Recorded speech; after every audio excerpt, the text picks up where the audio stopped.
بسم اللہ الرحمن الرحیم۔ السلام علیکم۔ کاشانہ-بصیرت کی جانب سے کتاب بکھرے موتی کی جلد نمبر 2 کا پارٹ 4 آپ کے سامنے پیش کیا جا رہا ہے۔ Page number 89۔ شوہر کی ستائی ہوئی۔ کتاب بہار الانوار کی 9ویں جلد میں ہے کہ ایک دن ظہر کے وقت سخت گرمی کے موسم میں امیر المومنین حضرت علی علیہ السلام دیوار سے ٹیک لگائے ہوئے تنہا تشریف فرما تھے۔ راوی کہتا ہے کہ میں نے پوچھا کہ آپ اتنی سخت گرمی میں کسی سائے میں کیوں نہیں ہو جاتے؟ امام علیہ السلام نے فرمایا، میں یہاں اس لیے ہوں تاکہ مجھ سے کوئی نیکی ہو جائے اور میں کسی مظلوم کی مدد کر سکوں۔ ابھی یہ باتیں ہو ہی رہی تھیں کہ ایک عورت روتی پیٹتی اور فریاد و فغاں کرتی ہوئی آئی اور کہنے لگی، یا امیر المومنین، میری مدد کیجیے، میرے شوہر نے مجھے مار پیٹ کر گھر سے نکال دیا ہے۔ یہ سن کر حضرت علی نے پوچھا، تمہارا گھر کہاں ہے؟ اس نے بتایا کہ میں یہاں سے کافی دور فلاں محلے میں رہتی ہوں۔ راوی کہتا ہے کہ ہم عورت کے ساتھ اس کے گھر پہنچے، دروازے پر پہنچ کر دستک دی۔ ایک شخص نے دروازہ کھولا، وہ مولا علی کو نہیں پہچانتا تھا۔ حضرت علی علیہ السلام نے اس شخص کو سمجھاتے ہوئے فرمایا، تم اپنی بیوی کے ساتھ عدل و انصاف سے کیوں کام نہیں لیتے؟ اور اس طرح کچھ اور نصیحتیں کرنے کے بعد اسے حکم دیتے ہوئے آپ نے فرمایا کہ تم اپنی بیوی کے ساتھ مہر و محبت سے پیش آؤ۔ یہ سن کر وہ مغرور جوان اکڑ گیا اور بے ادبی کرتے ہوئے کہنے لگا، چونکہ تو کہہ رہا ہے لہٰذا اب میں اس عورت کے ساتھ اور بھی زیادہ برا سلوک کروں گا۔ اس شخص کے اس طرز عمل پر حضرت علی علیہ السلام نے نیام سے تلوار نکال لی اور فرمایا، میں تمہیں امر بالمعروف کر رہا ہوں اور تم اول فول بک رہے ہو۔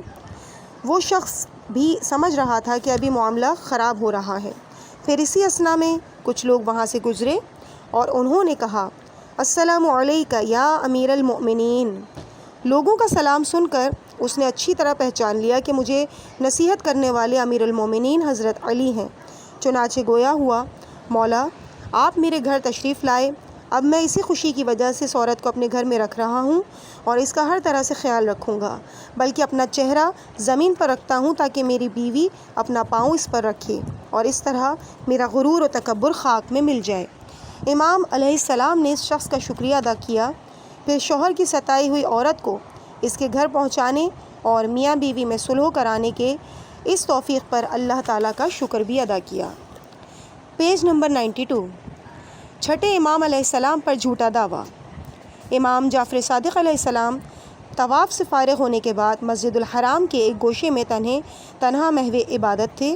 اسی اثنا میں ایک شخص نے آ کر حضرت کا گریبان پکڑ لیا اور کہنے لگا، مجھے میری 100 اشرفیاں دیتے ہو یا نہیں؟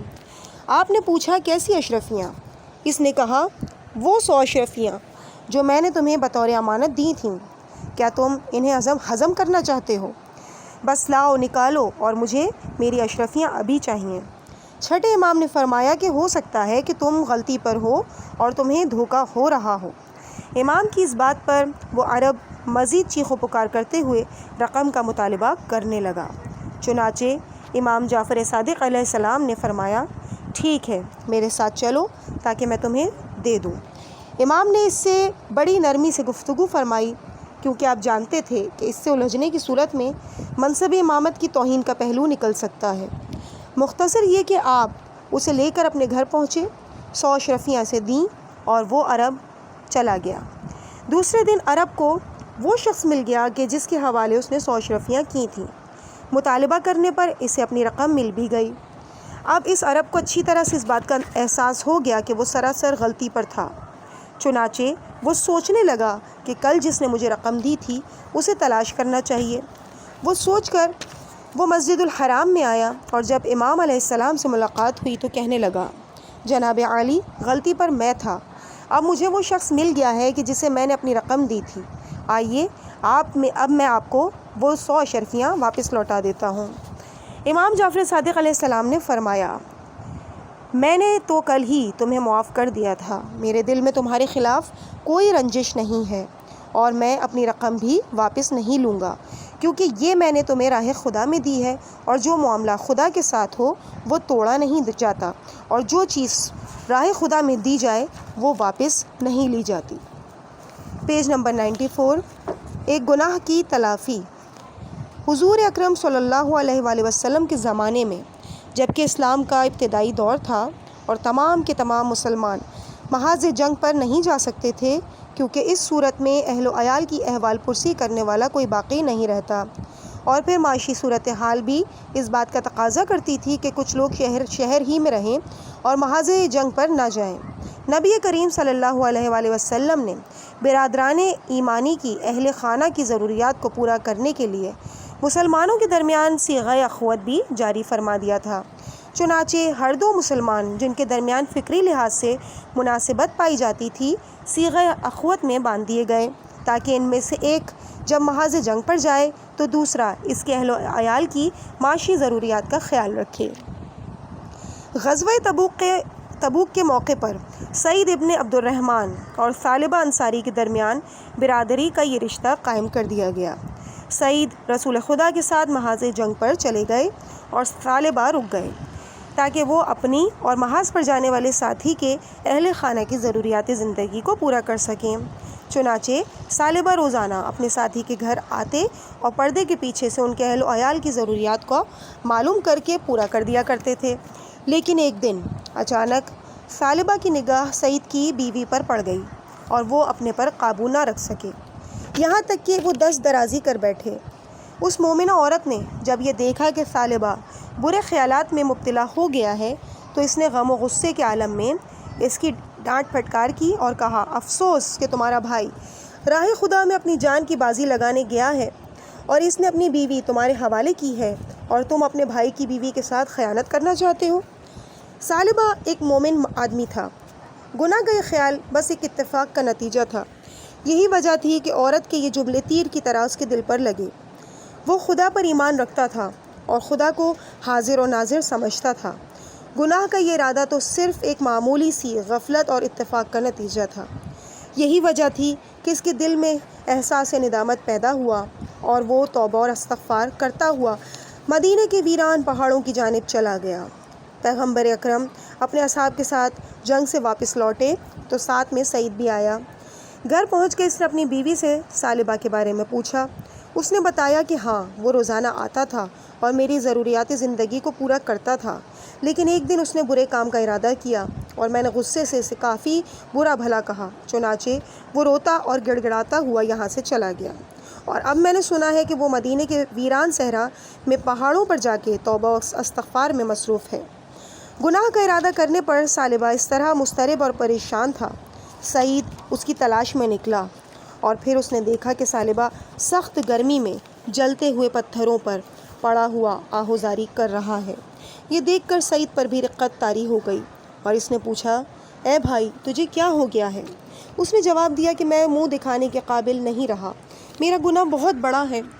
البتہ ثعلبہ نے گناہ نہیں کیا تھا بلکہ صرف اس گناہ کا ارادہ کیا تھا۔ سعید نے کہا، اٹھو، پیغمبر اکرم کی خدمت میں چلتے ہیں، وہ تمہارے لیے استغفار کریں گے اور خدا تمہیں معاف کر دے گا۔ ثعلبہ نے کہا کہ میں ایسے نہیں آؤں گا، میں تو بہت گنہگار ہوں، پہلے میرے دونوں ہاتھوں کو باندھ دو اور پھر میری گردن میں رسی ڈال کر غلاموں کی طرح کھینچتے ہوئے مجھے لے چلو۔ سعید اسی طرح ثعلبہ کو لے کر شہر میں داخل ہوا۔ راستے میں جس نے بھی اسے دیکھا نفرت سے اپنا منہ پھیر لیا۔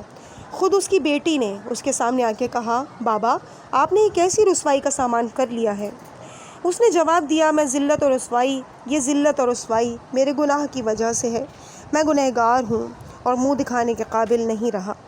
بیٹی بھی اپنے باپ کے ساتھ چلی اور اس روایت میں ہے کہ یہ لوگ حضرت علی علیہ السلام کی خدمت میں پہنچے۔ حضرت علی نے اس کی سرزنش کی اور کہا، کیا تم نہیں جانتے کہ جو شخص راہ خدا میں جہاد کرنے کے لیے محاذ جنگ پر جاتا ہے وہ خدا کے نزدیک کتنا محترم اور صاحب عزت ہے؟ پھر تم نے اس کی بیوی کے ساتھ برے کام کا ارادہ کیوں کیا؟ پھر یہ لوگ پیغمبر اکرم صلی اللہ علیہ وآلہ وسلم کے دولت قدے پہ پہنچے۔ حضرت کو بتایا گیا کہ ثعلبہ آیا ہے، وہ گنہگار ہے اور چاہتا ہے کہ آپ اس کے لیے خدا سے مغفرت کی دعا فرما دیں۔ جب حضور نے اس کے گناہ کے بابت دریافت فرمایا تو سارا ماجرا آپ کے سامنے بیان کر دیا گیا۔ یہ سن کر پیغمبر اکرم کی پیشانی پر بل پڑ گئے اور ثعلبہ سے فرمایا، یہاں سے نکل جاؤ آپ نے یہ نہیں فرمایا کہ خدا نے تجھے معاف کر دیا ہے۔ پیغمبر اکرم نے اسے لوٹ جانے کا حکم دیا اور خود انتظار میں رہے کہ اس کے بارے میں کیا وحی نازل ہوتی ہے، کیونکہ خداوند عالم کی نافرمانی ہی گناہ عظیم ہے۔ بہرحال ثعلبہ دوبارہ اسی صحرا میں جا کر تپتے ہوئے پہاڑوں پر آہوزاری کرنے لگا اور ساتھ ہی یہ بھی کہنے لگا، اے پروردگار، اگر تو نے مجھے معاف کر دیا ہے تو اپنے پیغمبر پر وحی نازل فرما تاکہ وہ مجھے اس کی بشارت دیں، اور اگر تو نے مجھے معاف نہیں فرمایا تو ایک آگ بھیج دے تاکہ وہ مجھے جلا کر خاکستر کر دے۔ ابھی تھوڑی دیر نہیں گزری تھی کہ قرآن مجید میں اس کی توبہ قبول کرنے کے سلسلے میں آیت نازل ہو گئی۔ اس آیت مبارکہ میں یہ خوشخبری دی گئی کہ خدا نے اسے معاف فرما دیا ہے۔ حضرت علی آئے اور انہوں نے ثعلبہ کو اس بات کی بشارت دی اور ساتھ ہی شہر لے آئے۔ اسی رات ثعلبہ نے مسجد میں آ کر پیغمبر اکرم کے پیچھے نماز عشاء کی جماعت میں شرکت کی۔ حضور اکرم نے نماز میں سورہ حمد کے بعد سورہ تکاثر کی تلاوت فرمائی۔ اس سورے میں ایسی آیتیں ہیں کہ جن میں آدمی کا دل لرز جاتا ہے۔ مختصر یہ کہ ثعلبہ کا دل اتنا صاف و شفاف اور پاک و پاکیزہ ہو چکا تھا کہ وہ ان عذاب والی آیتوں کو برداشت نہ کر سکا اور ایک چیخ مار کر گر پڑا۔ نماز کے ختم ہوتے ہی لوگ اس کے ارد گرد جمع ہو گئے۔ اسے ہلایا لیکن وہ بے حس و حرکت ہو چکا تھا اور اب اس دنیا سے رخصت ہو چکا تھا۔ دراصل سچی توبہ کرنے اور احساس ندامت کی وجہ سے اس کا دل اتنا نرم ہو چکا تھا کہ وہ عذاب والی آیت کو برداشت نہ کر سکا۔ پیج نمبر 99، بوجھ اٹھانے والا جنتی۔ ایک اہل معرفت اور صاحب ریاضت فرماتے ہیں کہ ایک رات میں نے خواب میں دیکھا کہ ایک بہت بڑی اور حیرت انگیز حکومت ہے۔ میں نے پوچھا کہ اس عظیم الشان حکومت کا بادشاہ کون ہے؟ مجھے بتایا گیا کہ وہ جو تخت پر بیٹھا ہوا ہے۔ میں نے کہا کہ کیا مجھے اس سے ملنے کی اجازت مل سکتی ہے؟ انہوں نے جا کر پوچھا اور پھر لوٹ کر آنے کے بعد مجھے بتایا کہ اجازت مل گئی ہے۔ جب مجھے ان کے پاس لے جایا گیا تو انہوں نے میرا بہت احترام کیا۔ میں نے پوچھا کہ آپ کون ہیں؟ میں آپ کے بارے میں جاننا چاہتا ہوں۔ انہوں نے بتایا کہ میں بوجھ اٹھانے والا ایک مزدور ہوں۔ پھر میں نے سوال کیا کہ آپ کو اتنا بلند مرتبہ کیسے حاصل ہو گیا؟ انہوں نے بتایا کہ میں نماز جماعت کا پابند رہا کرتا تھا اور لوگوں کے ساتھ میں نے کبھی جھوٹ اور خیانت سے کام نہیں لیا، اسی لیے مجھے جنت میں یہ بلند و بالا مقام اور مرتبہ عطا کیا گیا ہے۔ پیج نمبر 100، جواہرات کا بند تھیلا۔ مولانا ابوالعالیٰ مودودی اپنی کتاب میں تحریر کرتے ہیں، مدائن ایران کے بادشاہوں کا پایہ تخت اور ہیرے جواہرات کا مرکز تھا۔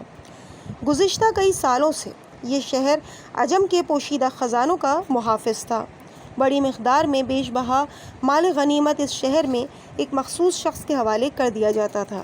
ایک مرتبہ لوگوں نے دیکھا کہ ایک نو مسلم ہیرے جواہرات کا بند تھیلا اسی ذمہ دار شخص کے پاس لایا۔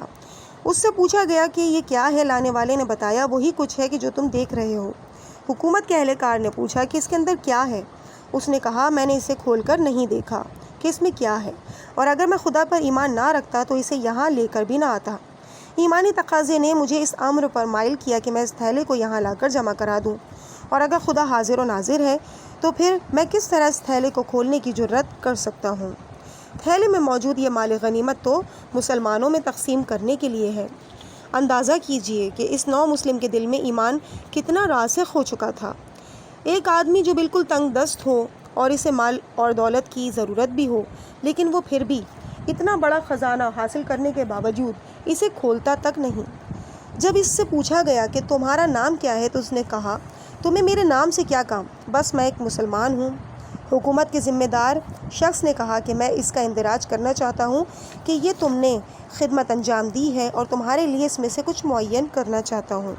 نوجوان نے کہا کہ میں نے یہ تھیلا اپنی تعریف و توصیف کی خاطر تمہارے حوالے نہیں کیا، دراصل یہ میرا اور خدا کا معاملہ ہے، میں تم سے کوئی معاملہ نہیں کر رہا، اور جب یہ معاملہ خدا سے کر رہا ہوں تو وہ اپنے قبضۂ قدرت سے میرا حصہ معین فرما دے گا۔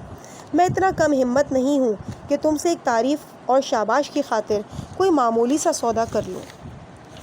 پیج نمبر 102، بندہ مومن کا بے پناہ اجر۔ یہ اس وقت کی بات ہے کہ جب حضرت یوسف علیہ السلام مصر کے بادشاہ بن گئے۔ ایک دفعہ حضرت جبرائیل علیہ السلام انسانی صورت میں ان کے پاس تشریف لائے۔ اسی اثنا میں دور سے انہوں نے ایک جوان کو باورچی خانے میں کام کرتے ہوئے دیکھا تو حضرت یوسف علیہ السلام سے مخاطب ہو کر کہا، یوسف کیا تم اس جوان کو پہچانتے ہو؟ حضرت یوسف نے کہا، نہیں۔ فرشتے نے بتایا کہ یہ وہی بچہ ہے کہ جس نے اس دن گہوارے میں تمہاری بے گناہی کی گواہی دی تھی۔ جناب یوسف علیہ السلام نے اسے بلایا اور پھر اس کی کافی عزت کرنے کے ساتھ اس کا شکریہ بھی ادا کیا، اسے بہترین پوشاک عطا کی اور ساتھ ہی اس کے کام کو کافی ترقی بھی دے دی۔ یہ دیکھ کر جناب جبرائیل نے مسکراتے ہوئے کہا، اے یوسف، تم خدا کی اس مخلوق کو کہ جس نے بغیر سوچے سمجھے اور بے اختیاری کی حالت میں تمہاری بے گناہی کی گواہی دی تھی، اس طرح سے اس کا بدلہ چکا رہے ہو اور اسے اتنا شاندار اجر دے رہے ہو، تو معلوم نہیں کہ خداوند عالم اس بندہ مومن کو کتنا اجر و ثواب دے گا کہ جس نے زندگی بھر اشہد ان لا الہ الا اللہ وحدہ لا شریک لہ کہہ کر خدا کی وحدانیت کی گواہی دی ہو۔ اس بندہ مومن نے اپنی زندگی کا ایک بڑا حصہ سبحان اللہ کہہ کر خدا کی پاکیزگی بیان کی ہو اور یہ کہا ہو، الہن واحدن احدن صمدن فردن وطرن حین قیوم۔ وہ بندہ مومن کہ جس نے زندگی بھر یہ کہا ہو کہ میرا خدا بڑا بخشنے والا ہے اور میں اس سے کئی گنا اجر و ثواب کی امید رکھتا ہوں، تو اے یوسف مجھے نہیں معلوم کہ بروز قیامت ایسے بندہ مومن کو خدا کتنا اجر و ثواب عطا فرمائے گا۔ پیج نمبر 104، پسندیدہ انگور سائل کے حوالے۔ امام زین العابدین علیہ السلام کو انگور بہت پسند تھے۔ ویسے بھی انگور اور انار بہشت کے پھلوں کا ایک نمونہ ہے۔ ابھی انگور کی فصل کا آغاز ہوا ہی تھا اور بازار میں زیادہ نہیں آئے تھے۔ امام علیہ السلام کے لیے انگور کے چند خوشے لائے گئے۔ آپ انہیں تناول فرمانا ہی چاہتے تھے کہ اچانک ایک فقیر آ گیا۔ اس سے پہلے کہ آپ انگور کا کوئی دانہ خود کھاتے، فوراً ہی ایک خوشہ اٹھا کر فقیر کے حوالے کر دیا۔ امام کے ایک صحابی نے کہا کہ مولا، یہ انگور نایاب ہیں اور ابھی بازار میں کمیاب ہیں، یہ اس لیے لائے گئے ہیں تاکہ آپ انہیں تناول فرمائیں، سائل کو کچھ رقم دے دیتے۔ امام نے فرمایا کہ یہ انگور مجھے پسند ہیں، اسی لیے تو میں انہیں راہ خدا میں دے رہا ہوں۔ پیج نمبر 105، تلاوت قرآن کی لذت۔ جب غزوات میں پیغمبر اکرم صلی اللہ علیہ وآلہ وسلم شرکت فرمایا کرتے تھے، انہی میں سے ایک غزوہ کے موقع پر آپ نے لشکر کو صحرا میں ٹھہرنے کا حکم دیا۔ لشکر کو شب خون سے محفوظ رکھنے کے لیے حضرت نے 2 افراد پہرے دینے کے لیے مقرر فرما دیے۔ ان میں سے ایک عمار ابن یاسر تھے اور دوسرے کوئی اور صحابی تھے۔ سارا لشکر سو گیا اور ان 2 افراد نے رات کے 2 حصے کر لیے، آپس میں باری باری جاگ کر پہرا دینے کا فیصلہ کر لیا۔ عمار ابن یاسر سو رہے تھے اور ان کا ساتھی جاگ رہا تھا، نماز پڑھنے میں مصروف تھا اور پہلی رکعت میں سورہ حمد کے بعد سورہ کہف کی تلاوت شروع کر دی۔ اسی اثنا میں یہودیوں کا ایک جاسوس ادھر نکل آیا۔ وہ یہ جاننا چاہتا تھا کہ لشکر والے سو رہے ہیں یا جاگ رہے ہیں اور ان پر ہم کیا شب خون مار سکتے ہیں یا نہیں۔ اس جاسوس نے دیکھا کہ کوئی چیز ستون کے مانند کھڑی ہوئی ہے، لیکن تاریکی کی وجہ سے سمجھ نہیں سکا کہ کسی درخت کی لکڑی ہے یا کوئی انسان ہے۔ یہ جاننے کے لیے کہ اس نے اس کی جانب ایک تیر پھینکا۔ تیر عمار کے ساتھی کو آ کر لگا، لیکن اس میں ذرہ برابر بھی جنبش پیدا نہیں ہوئی۔ دراصل وہ تلاوت قرآن کی لذت میں محو ہو چکے تھے۔ یہودی نے محسوس کر لیا تھا کہ میرے تیر کا کوئی اثر نہیں ہوا، معلوم نہیں کہ یہ تیر نشانے پر لگا ہے یا نہیں۔ چنانچہ اس نے دوسرا تیر پھینکا۔ اس تیر نے بھی آ کر اس نمازی کے جسم میں ایک اور سوراخ کر دیا، لیکن پھر بھی ان کے جسم میں کوئی حرکت پیدا نہیں ہوئی۔ پھر جب انہیں تیسرا تیر آ کر لگا تو انہوں نے عمار یاسر کو پاؤں سے جگایا اور اس کے بعد وہ نماز مکمل کر کے زمین پر گر پڑے۔ عمار ابن یاسر نے تمام مسلمان سپاہیوں کو جگا دیا اور بالآخر وہ یہودی فرار ہو گیا۔ اس کے بعد عمار نے اپنے ساتھی سے پوچھا کہ جب پہلا تیر لگا تھا تو تم نے مجھے کیوں نہیں جگایا تھا؟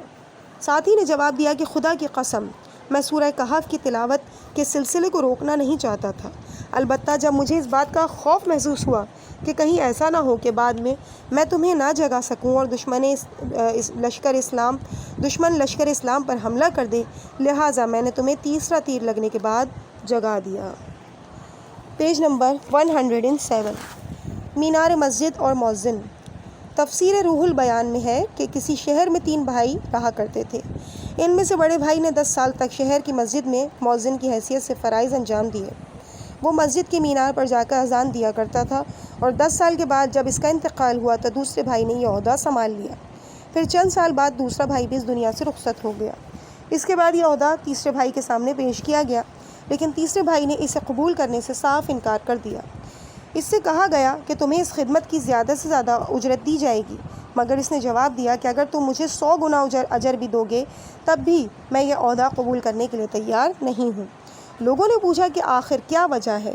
کیا اذان دینا کوئی بری بات ہے؟ اس نے جواب دیا، نہیں، لیکن میں مسجد کے مینار پر جا کر اذان دینے کی ذمہ داری کو قبول کرنے کے لیے ہرگز تیار نہیں ہوں۔ جب بہت اصرار کیا گیا تو اس نے وجہ بتائی، مؤذن کا یہ منصب ایک ایسا عہدہ ہے کہ جس میں میرے دونوں بھائیوں کو بدبخت کر دیا اور وہ ایمان سے خالی ہو کر اس دنیا سے اٹھ گئے۔ میں اپنے بڑے بھائی کے سرحانے وقت آخر موجود تھا۔ میں نے اس کے سامنے سورہ یاسین پڑھنے کی خواہش کی، لیکن اس نے مجھے جھڑک کر منع کر دیا اور کہنے لگا، نعوذ باللہ، یہ قرآن کیا ہے؟ اور پھر دوسرے بھائی کے ساتھ بھی بالکل ایسا ہی واقعہ پیش آیا۔ اپنے دونوں بھائیوں کی یہ حالت دیکھ کر میں نے خداوند عالم سے گڑ گڑا کر دعا کی اور کہا کہ یہ دونوں سالہ سال تک نماز جماعت کے پابند رہے اور اذان بھی دیتے تھے، پھر آخر یہ دونوں ایمان سے خالی ہو کر اس دنیا سے کیوں رخصت ہوئے؟ میرے گڑ گڑا کر دعا کرنے کے بعد خداوند عالم نے یہ احسان کر دیا کہ میں نے خواب میں دیکھا کہ میرے بڑے بھائی پر عذاب ہو رہا ہے۔ میں نے کہا کہ میں اس وقت تک تم سے دور نہیں ہوں گا کہ جب تک یہ نہ معلوم کر لوں کہ تم ایمان سے بے بہرا ہو کر کیوں اس دنیا سے رخصت ہو گئے۔ پروردگار عالم نے مجھے سمجھانے کے لیے میرے بھائی کو قوت گویائی عطا کی اور اس نے مجھے یوں کہا، میرے ایمان سے بے بہرا ہو کر دنیا سے اٹھنے کی وجہ یہ ہے کہ جب میں اذان دینے کے لیے مسجد کے مینار پر جاتا تھا تو اپنی آنکھوں کو ادھر ادھر گھما پھرا کر لوگوں کے گھروں میں دیکھا کرتا تھا، اور اس طرح میں لوگوں کی بیویوں اور بیٹیوں کے گھریلو اور داخلی معاملات کی جستجو میں پڑ جایا کرتا تھا۔ معلوم ہوا کہ یہ بدبخت جب مسجد کے مینار پر اذان دینے کے لیے جاتا تھا تو اس کے دل پر تاک جھانک کرنے کی وجہ سے گناہ کی تاریکی کا ایک پردہ پڑ جایا کرتا تھا، اور اس کا دل روز بروز فاسد اور مزید زہر آلود ہوتا جاتا تھا۔ یہی وجہ تھی کہ وقت آخر وہ ایمان سے خالی ہو کر اس دنیا سے رخصت ہو گیا۔ Page number 110۔ اسکندر اور چین کا بادشاہ۔ اسکندر مقدونی نے چین پہنچ کر وہاں کے دارالحکومت کا محاصرہ کر لیا۔ محاصرے کے دوران اسکندر اپنے وزراء کے ساتھ ایک خیمے میں بیٹھا ہوا تھا کہ اتنے میں پہرے پر موجود سپاہیوں نے آ کر بتایا کہ ایک چینی آپ سے ملنے کے لیے آیا ہے، اور وہ کہتا ہے کہ میں بادشاہ چین کی طرف سے آیا ہوں، کیا آپ اسے اپنے پاس آنے کی اجازت مرحمت فرمائیں گے؟ اسکندر نے اجازت دی اور وہ چینی خیمے میں آ کر کہنے لگا، میں بادشاہ کا خاص پیغام لے کر آیا ہوں اور اس نے مجھ سے کہا ہے کہ میں تنہائی میں پیغام آپ تک پہنچا دوں۔ اسکندر نے تخلیے کا حکم دیا۔ پھر اس چینی نے کہا کہ مجھے پہچانتے ہو؟ اسکندر بولا، نہیں۔ چینی قاصد نے مسکراتے ہوئے کہا، میں قاصد نہیں ہوں بلکہ میں خود چین کا بادشاہ ہوں۔ اسکندر نے کہا، تمہیں خود یہاں آنے کی جرت کیسے ہوئی؟ یہاں آتے ہوئے کوئی خوف محسوس کیوں نہیں ہوا؟ بادشاہ چین نے جواب دیا، مجھے بالکل خوف نہیں محسوس ہوا، اس لیے کہ میں نے سن رکھا ہے کہ تم ایک عقل مند آدمی ہو، اور عقل مند آدمی کبھی کوئی غلط کام نہیں کرتا۔ اس کے علاوہ میں نے تمہارے ساتھ کوئی برائی تو نہیں کی کہ جس کی وجہ سے تم خوامخواہ مجھے قتل کرو گے۔ اب رہا یہ سوال کہ مجھے مار کر تم میری مملکت پر قبضہ کرنا چاہو، تو اس سلسلے میں بھی تمہاری کامیابی کا امکان بہت کم ہے، اس لیے کہ میرے پاس فوج کی کمی نہیں ہے، اور میری سلطنت کے نائب وزیر اور رؤسا تمہارے مقابلے کے لیے تیار ہیں۔ اسکندر کو شاہ چین کی ذہانت پر بڑی حیرت ہوئی، اور اس نے کہا، ہم تم سے صلح کرنے کے لیے تیار ہیں، بشرطے کہ تم اپنی مملکت سے حاصل ہونے والی 3 سالہ آمدنی بطور خراج ہمیں دے دو۔ ایسا کرنا تمہارے لیے مشکل تو نہیں ہوگا؟ شاہ چین نے فوراً کہا، کیوں مشکل نہیں ہوگا؟ خراج ادا کرنے کی صورت میں ہم اقتصادی لحاظ سے پیچھے رہ جائیں گے۔ اسکندر بھی کافی ذہین اور چالاک تھا، کہنے لگا، اگر 1 سال کا خرچ میں تم سے لے لوں تو یہ ٹھیک رہے گا اور یہ تمہارے لیے پریشانی کا باعث بھی نہیں ہوگا۔ چین کا بادشاہ بولا، یقیناً ہوگا۔ بالآخر اسکندر نے یہ بات کہہ کر بات ختم کر دی، تو پھر تم مجھے 6 ماہ کا خرچ ادا کر دو۔ خراج ادا کر دو، اور میرے خیال میں تم چین کی حکمرانی کے لیے بہترین شخص ہو، اور تم سے بڑھ کر یہاں کوئی عقل مند اور دانشور نہیں ہے۔ مختصر یہ کہ دونوں بادشاہوں نے آپس میں صلح کر لی اور یہ طے پایا کہ اسکندر چین سے 6 ماہ کا خراج لے کر چلا جائے گا۔ جانے سے پہلے شاہ چین نے کہا، جناب اسکندر، میری بھی ایک خواہش ہے، اور وہ یہ کہ میں اچھا نہیں سمجھتا کہ تم میرے ملک میں آؤ اور میں تمہاری کوئی مہمان نوازی نہ کروں، لہٰذا میں چاہتا ہوں کہ تم اور تمہارے لشکر والے کل دوپہر کے کھانے میں میرے مہمان ہوں۔ اسکندر نے یہ دعوت قبول کر لی اور دوسرے دن اپنا تمام لشکر لے کر اس جگہ پہنچ گیا جہاں دوپہر کے کھانے پر بلایا گیا تھا۔ بادشاہ چین نے خود آ کر بڑھ کر اپنے بہت بڑے لشکر کے ساتھ اسکندر کے سپاہیوں کا استقبال کیا۔ یہ دیکھ کر شروع میں اسکندر کو خوف محسوس ہوا اور وہ سوچنے لگا کہ کہیں اس کے ساتھ دھوکہ تو نہیں ہوا ہے۔ کہنے لگا، کیا تم نے میرے ساتھ کوئی چال چلی ہے؟ بادشاہ چین نے کہا، ہرگز نہیں، بلکہ میں یہ چاہتا تھا کہ اپنا یہ عظیم الشان لشکر تمہیں دکھا دوں تاکہ تم یہ نہ سمجھ بیٹھو کہ کل رات جو میں تمہارے پاس آیا تھا وہ کسی کمزوری اور مجبوری کی وجہ سے تھا۔ حقیقت یہ ہے کہ میں فوجی اعتبار سے تم سے زیادہ طاقتور ہوں، لیکن چونکہ میں یہ سمجھتا ہوں کہ خون ریزی بری چیز ہے، تو پھر بھلا کیوں ہم بہت سی جانوں کو بلا وجہ ضائع کر دیں؟ بیچارے عوام کو خواہ مخواہ مروانے سے کیا فائدہ ہے؟ کل رات میں نے جو تمہارے پاس آ کر صلح کی تھی تو اس سے میرا مقصد خون ریزی کو روکنا تھا۔ مختصر یہ کہ شاہ چین نے اسکندر اور اس کے وزیروں کے بڑے احترام سے استقبال کیا، اور پھر دونوں بادشاہ اور ان کے وزراء شاہی محل میں جمع ہو گئے۔ اسکندر کے تمام سپاہیوں کو کھانا کھلایا گیا، لیکن خاص طور پہ اسکندر کو ایک مخصوص دسترخوان پر بٹھا دیا گیا جہاں اسکندر اور بادشاہ چین کے علاوہ اور کوئی نہیں تھا، اور دسترخوان پر چمکتے ہوئے ہیرے جواہرات سے بھری ہوئی پلیٹیں بہت سجا کر رکھی گئی تھیں۔ کسی پلیٹ میں زمرد بھرا ہوا تھا تو کوئی پلیٹ کسی قیمتی قسم کے جواہرات سے پر تھی۔ اسکندر نے اپنی زندگی میں ایسے جواہرات نہیں دیکھے تھے۔ شاہ چین نے کہا، آپ انہیں کھاتے کیوں نہیں؟ اسکندر نے جواب دیا، میں انہیں نہیں کھاتا اور یہ میری غذا نہیں ہے۔ بادشاہ چین بولا، حیرت ہے، پھر تمہاری غذا کیا ہے؟ اسکندر نے کہا، گیہوں، چاول، گوشت وغیرہ۔ شاہ چین گویا ہوا، معافی چاہتا ہوں، میں نے سوچا شاید قیمتی اور نایاب جواہرات تمہاری غذا ہیں، ورنہ وہ پیٹ جو روٹی اور چاول سے بھر جاتا ہو تو کیا یونان اور روم میں یہ چیزیں نہیں ہیں کہ جن کی وجہ سے اتنی لمبی مسافت طے کر کے تمہیں چین تک آنا پڑا؟ Page number 114۔ خیالی پلاؤ اور 50 کوڑے۔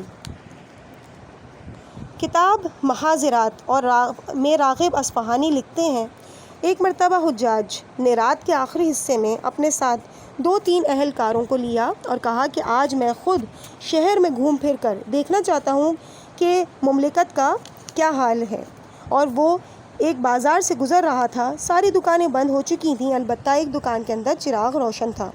اس نے جھانک کر دیکھا کہ دکان والا بیٹھا ہوا ہے اور جوتوں کی مرمت کر رہا ہے، اور ساتھ ہی ساتھ اکیلا خود سے باتیں بھی کر رہا ہے۔ وہ بڑبڑا رہا تھا کہ آخر میں کب تک اس طرح زندگی گزاروں گا؟ ایسا نہیں ہو سکتا، مجھے سوچنا پڑے گا۔ پھر خود ہی سے جواب دیتے ہوئے کہنے لگا، کیوں نہیں، کل سے میں جو کماؤں گا اس کا آدھا بچا کر رکھ دوں گا۔ پھر اس نے اپنی آمدنی اور اخراجات کو 2 برابر حصوں میں تقسیم کرتے ہوئے جمع ہونے والی 1 ماہ کی کل رقم کا حساب لگایا، پھر اسی طرح پورے سال کی بچت کا حساب کیا۔ اسی طرح خیالی پلاؤ پکاتے ہوئے وہ اپنی جمع ہونے والی رقم کو تقریباً 10 لاکھ تک لے گیا، اور کہنے لگا، جب میری رقم 10 لاکھ ہو جائے گی تو میں اس میں مزید اضافہ کروں گا، اور اس کے بعد حجاج کی بیٹی سے شادی کر لوں گا۔ میں سارا سامان اسے خود فراہم کروں گا، بدلے میں وہ بھی مجھے کوئی عہدہ دے دے گا، اور ایسی صورت میں حجاج کی بیٹی مجھ پر ناز کرے گی اور دل ہی دل میں خوش ہوگی۔ اسے کیا معلوم کہ میں پہلے جوتوں کی مرمت کرنے والا ہوا کرتا تھا، اور اگر میری شان میں اس نے کوئی گستاخی کی اور مجھے اہمیت نہ دی تو میں یہ ہتھوڑی اس کے سر پر دے ماروں گا۔ اس کی باتیں ابھی یہیں تک پہنچی تھیں کہ حجاج نے اپنے کارندوں کو حکم دیا کہ اسے گھسیٹ کر دکان سے باہر نکالیں۔ بیچارے کو دکان سے باہر گھسیٹ لیا گیا، اور حجاج نے اسے گالی دیتے ہوئے کہا، اے ذلیل آدمی، اتنی رات کو تو میری بیٹی کا کیا ذکر کر رہا تھا؟ اور پھر اس نے اس دکاندار کو 50 کوڑے لگوائے۔ اس مقام پر کتاب بکھرے موتی کی جلد نمبر 2 کے پارٹ 4 کا اختتام کیا جاتا ہے۔ انشاءاللہ اس سے آگے کے واقعات کو پارٹ نمبر 5 میں بیان کیا جائے گا۔ التماس دعا۔ والسلام علیکم ورحمۃ اللہ وبرکاتہ۔